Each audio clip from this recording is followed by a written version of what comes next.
Le Seigneur soit avec vous. Et avec votre esprit. Évangile de Jésus-Christ selon saint Marc. Gloire à toi, Seigneur. En ce temps-là, Jésus partit et se rendit dans le territoire de Tyr. Il était entré dans une maison et il ne voulait pas qu'on le sache. Mais il ne put rester inaperçu. Une femme entendit aussitôt parler de lui. Elle avait une petite fille possédée par un esprit impur. Elle vint se jeter à ses pieds. Cette femme était païenne, syro-phénicienne de naissance, et elle lui demandait d'expulser le démon hors de sa fille. Il lui disait: laisse d'abord les enfants se rassasier, car il n'est pas bien de prendre le pain des enfants et de le jeter aux petits chiens. Mais elle lui répliqua: Seigneur, les petits chiens sous la table mangent bien les miettes des petits enfants. Alors il lui dit: à cause de cette parole, va, le démon est sorti de ta fille. Elle rentra à la maison et elle trouva l'enfant étendu sur le lit. Le démon était sorti d'elle.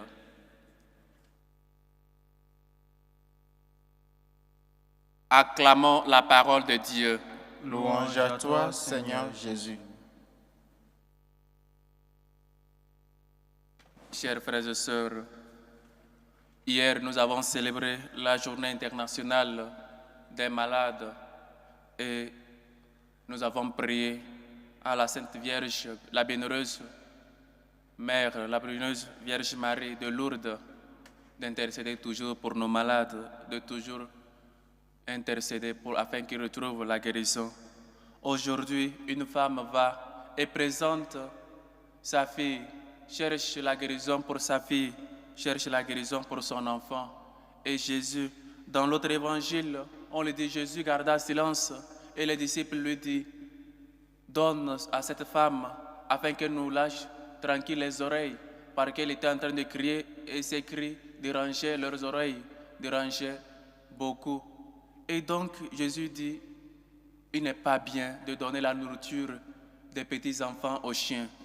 Voyez jusqu'où la femme, avec l'humilité, avec cette prière, persistance, a pu gagner la guérison de sa fille, a pu gagner ce miracle en sa fille.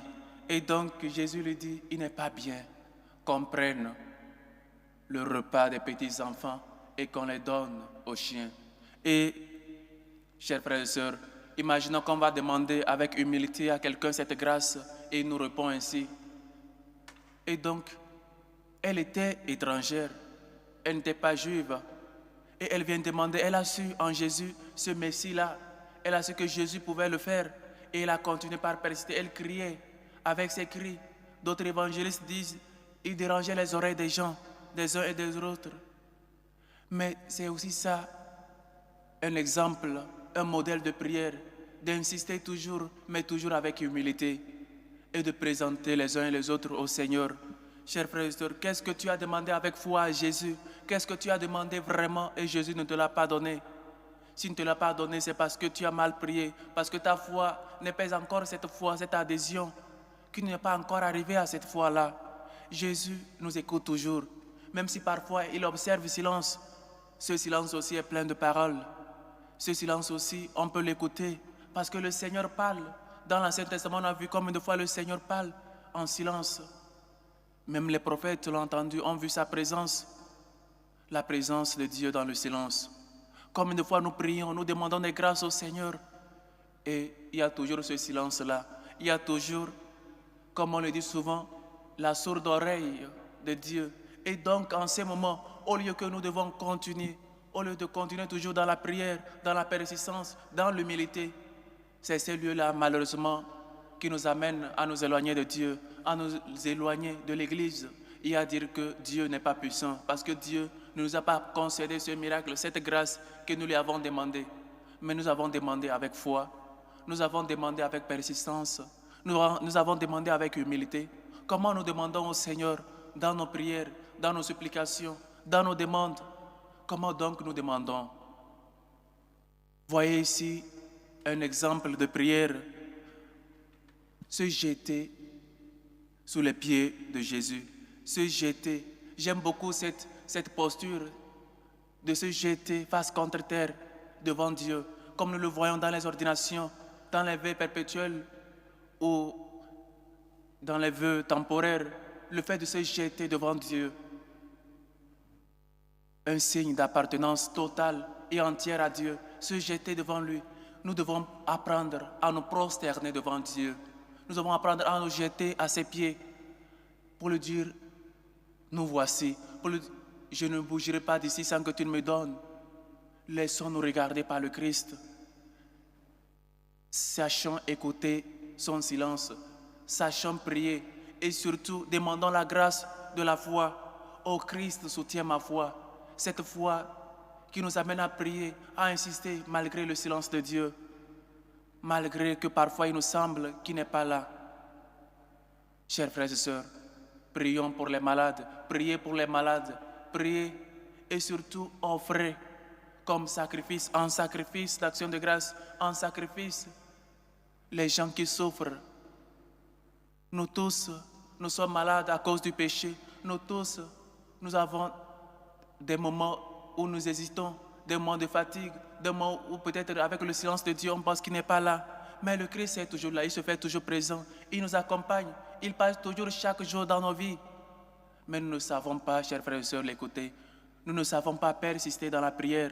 Lui-même nous a dit, priez, priez sans cesse, priez sans se décourager. Quand il nous montrait l'exemple de la veuve qui allait demander au juste et injuste de lui faire justice, de prier toujours et d'avoir foi. Revoyons notre manière de prier, revoyons notre manière de demander au Christ. Nous prions seulement quand nous avons besoin. Nous prions seulement et dans notre prière même nous sommes égoïstes parce que nous prions seulement pour nous-mêmes. La dame, la maman pouvait seulement s'en aller parce que ce n'était pas une grâce qu'elle demandait pour elle-même. Elle demandait pour sa fille. Combien de fois nos malades, quand ils sont malades, nos familles, quand ils sont malades, au lieu de les montrer au Christ, au lieu de demander pour qu'on prie pour eux, on les montre seulement le chemin des féticheurs, le chemin d'un grand, je ne sais pas qui fait quoi. Mais la maman nous montre un exemple à faire. C'est seulement Jésus qui est médecin des corps et des âmes. Mais c'est ces situations-là, malheureusement, qui nous conduisent hors de l'Église, hors de Dieu, parce que nous voulons le salut hors de Dieu. Mais nous ne pouvons pas l'avoir, parce que Dieu est le salut. Il est venu nous montrer, nous donner ce salut-là. Et donc, soyons des gens qui conduisent les autres vers Dieu. Soyons l'étoile qui a conduit les rois mages vers Dieu.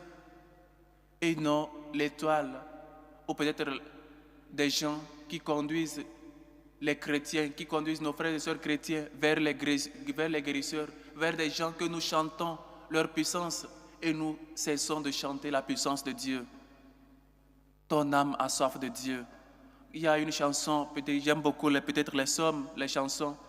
Ô Seigneur, soutiens ma foi.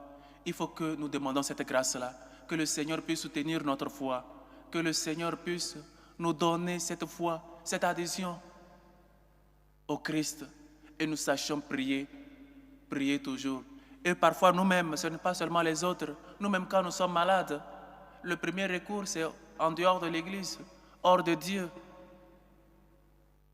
Cette dame non seulement nous montre où nous devons aller quand nous passons des mauvais moments, mais aussi de voir que la prière, que la maladie peut devenir une prière, un sacrifice, une offrande à Dieu.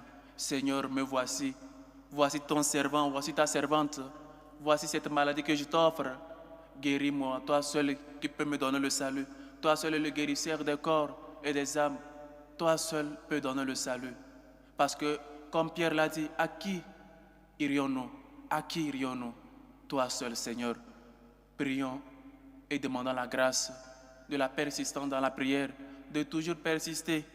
Qu'est-ce que tu as demandé à Dieu avec foi, il ne te l'a pas donné. Dieu, comme ce Père, donne toujours de bonnes choses à son Fils. Dieu, avec Dieu, nous ne manquons de rien. Seul Dieu suffit. Demandons la grâce de la foi, cette foi aveugle dans le Seigneur. Laissons-nous guider par lui et faisons-lui toujours recours quand nous passons des bons ou des mauvais moments, parce que lui seul reste fidèle. Lui seul est à nos côtés. La femme reconnaît en Jésus ce Fils de Dieu. La femme reconnaît que seulement Jésus peut guérir. La femme reconnaît que seulement elle ne peut trouver de guérison en dehors de Dieu, sinon en Dieu seul, lui qui est venu nous donner le salut. Sachant nous prosterner, demandant la grâce aussi de nous savoir des gens humbles, des gens fatigués et toujours des gens qui se prosternent devant Dieu. Sachant nous mettre à genoux, sachant demander des grâces à notre Dieu. Rien n'est impossible à Dieu, seulement la prière. Et si vraiment nous connaissons le pouvoir de la prière, si vraiment nous connaissons ce que nous recevons dans la prière, cette prière humble, cette prière persistante, cette prière avec humilité, jamais nous allons nous éloigner de Dieu, parce que nous savons que lui écoute toujours, même si parfois il nous semble qu'il n'est pas dans la barque, et si parfois nous pensons qu'il garde toujours le silence. Même le silence de Dieu a beaucoup de sens, a beaucoup de paroles dans notre vie. Sachons nous prosterner devant Dieu, sachons offrir les uns et les autres à Dieu. Soyons des étoiles qui conduisent nos frères et sœurs vers Dieu, comme l'étoile qui conduit les rois mages vers la maison de Dieu. Que le Seigneur nous aide et que lui-même puisse soutenir notre foi, puisse soutenir notre vie à sa suite, pour que ces moments difficiles ne nous éloignent pas de lui, bien au contraire, nous fassent toujours progresser, nous fassent toujours avancer, nous fassent toujours prendre toujours ces moments difficiles comme des croix à sa suite, parce que lui-même nous a dit, celui qui veut me suivre, qu'il prenne sa croix et qu'il me suive. Que le Seigneur nous aide et que sa miséricorde nous réconforte. Loué soit Jésus-Christ. À jamais.